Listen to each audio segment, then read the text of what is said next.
I mean, it started in college. All the other kids were doing it. I mean, at this point, I must spend all my money on it, really. I just love it, you know? It gives me that energy. Just wakes me up. Were there ever any influencers? Yeah, I mean, my girlfriend kinda got me into it. She bought me some when I was in first year, and God, it was so good. I think I've probably had it every day since. You know, I think you just need to admit it. You know, say it out loud, in the open, for yourself and everyone here. I don't know. It's tough, you know. But yeah. I think I am addicted. I'm addicted to coffee. So, I guess when I was like 12, I started drinking a shitload of instant coffee before going tennis training, just to get as much caffeine as possible. And I would just play absolutely amazingly. But when I got home, I'd feel really terrible, obviously, because I'd have like 8 scoops of instant coffee or whatever beforehand. As I drank more instant coffee, I realized I liked the taste of coffee, and I wondered why my parents were drinking filter coffee. Why go through the extra effort of making a fancier coffee when instant does the trick? But that's when I realized that the filter coffee is actually way nicer. So I started drinking what they were drinking, which was Tesco quality. Not great, but it was alright. And filtered, just throw a few spoons in, throw some hot water in, and it filters it, and that's pretty nice. But I also kind of wondered, why is there a big difference between what you'd buy or what you'd get in a cafe, and what I'm drinking at home? And there was a pretty big discrepancy there for literally years, until I was about 17 or something, and I went to a local cafe, got a coffee there, and I noticed they had like 6 or 7 different types of coffee on the wall that they were selling, coffee beans. And that's when I started my specialty coffee journey, as I call it. I literally did my FYP, my final year project, on coffee. That's how like addicted I am to the stuff. But a specialty coffee is a different type. It's essentially any coffee rated higher than 80, and it's you know, it has to be single origin, so it has to say this coffee's from Brazil, this coffee's from Ethiopia or whatever, and usually it's Arabica, which is just a specific genetic type of coffee bean, I think. But since then, since I was 17, I've just been addicted to specialty coffee. I can't even drink the Tesco quality stuff. I can't even drink instant coffee. I haven't drank instant coffee in ages. But since then, I've just been addicted to it. I love everything about it, and this video is hopefully going to cover that relatively well. I can't get you out of my mind. It's like I feel it for the first time. Been thinking about you all night. I've been searching for this all my life. You're just my type. I've been looking for a boy who can treat me right. Your dark hair with those eyes so bright. They look into my soul and it sparks my life. Can I take you there?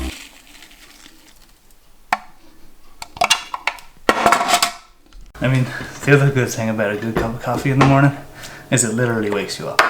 I mean, caffeine gives you that boost, gives you a little bit of energy, and you know, with enough of it, you might end up doing something a little weird. And to be honest, I always feel a little bit more creative after my cup of coffee. I could feel it already. So let's see what I come up with. So we've had a nice cup of coffee, and it has fueled us enough to go for a bit of an adventure, even in the rain.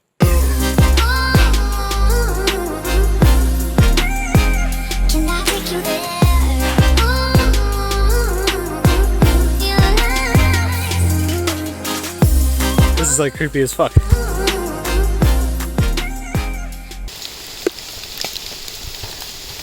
I had a caffeine rush so big after like 3 coffees that I ended up in this woods with this tiny house. Weirdest shit I've ever seen in my life. Look at it.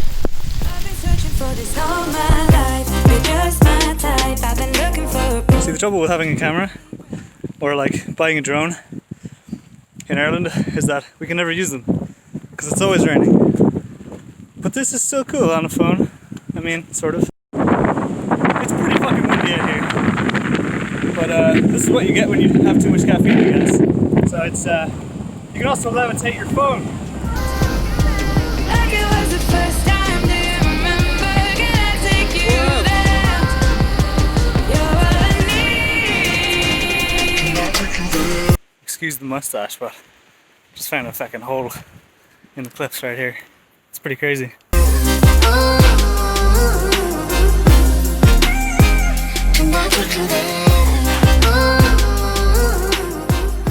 I don't know if it's like caffeine that makes you go on adventures and stuff, but I mean it definitely helps. It's definitely a motivator in a way, but not a negative thing anyway. But at the same time, I mean you should try to not rely on it to motivate you to go and do things. So I decided to take a week off caffeine just to see if I was motivated during that week. Enjoy. So it's been a few hours of being awake without coffee and it's just not fun. I'm so tired. So I'm gonna go to the shop and get as many sugary things as I can find really to try and stay awake. Please give me the coffee. Food has been gotten. We got some of the like most I wear my cap backwards drink of all time as well. White Claw. Bottoms up. That's bizarre. I can't get you out of my mind. It's like I feel it for the first time. Been thinking about you all night. I've been searching for this all night. Damn it. Day 2. It's not coffee. And I'm really damn tired. Not gonna lie. Can I take you there?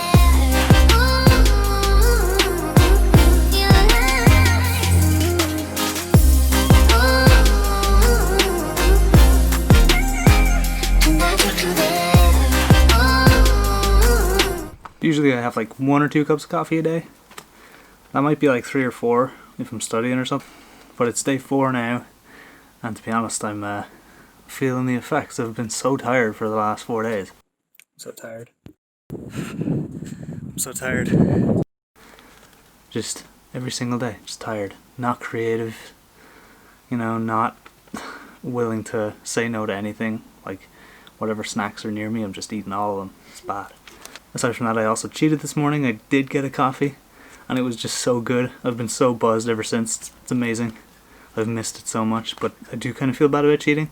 I'm going to try and take another, the next 3 days with no coffee, obviously. That's the idea, but it was just one. Not the end of the world. But I can definitely tell that it had a huge effect on me. Haven't been as tired today. Have been more creative today, so it's weird what it can do. When reviewing footage, I just noticed this hat. What is this? He's got a green fedora. Maybe this is my new style. Absolutely amazing.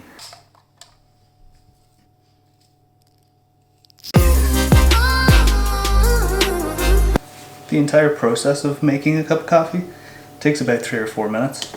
But it's a 3 or 4 minutes of pure focus. I mean, pure, methodical, scientific stuff that every day you're going to get a little bit better at. And I think the best thing about it is it just gives you that little bit of a break, you know?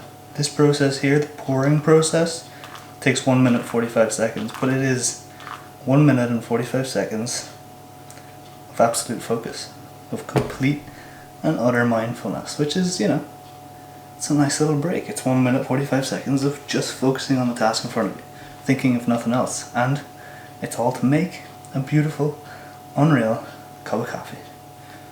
Nothing better, really. I think the fact that you have to go slowly, that it slows you down, that the timer is going up, but the amount of coffee is going up slower, and you gotta slow down your pouring, all of that is very, I don't know, there's something about it that just makes me relaxed, you know? Sounds pretty cringy, to be honest, but it's true. Oh yeah, nearly done. There we go.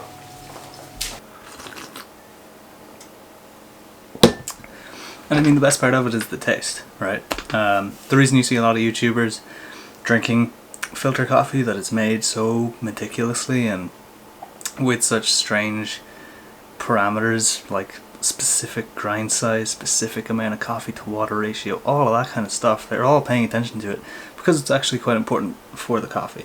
And I mean, the main reason why you see a lot of people doing it is because it's such a big hobby, and it's a big hobby of my own. I mean, I did my entire final year project on coffee, and I mean, the specialty coffee market itself is important, and I guess that's what I was trying to prove with my project. Was it's important because if you take the farmers in these countries producing these coffees, they care about their product probably more than anyone else, right?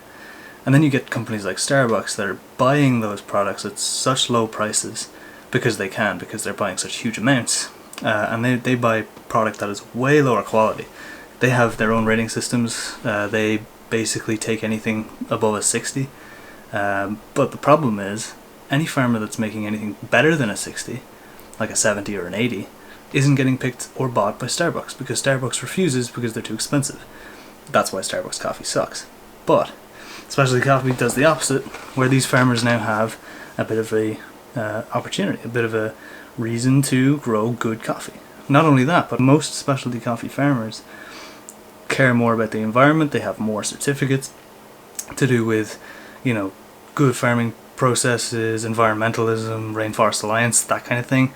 And obviously they're getting a much fairer trade because this coffee costs quite a lot more than your average cup of coffee.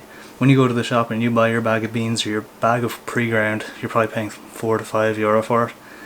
But what I would recommend is going down to your local roaster, paying above odds. You might pay €8 or €9, you might pay €15, but you're going to get a much nicer cup of coffee, and you might end up being as addicted as I am.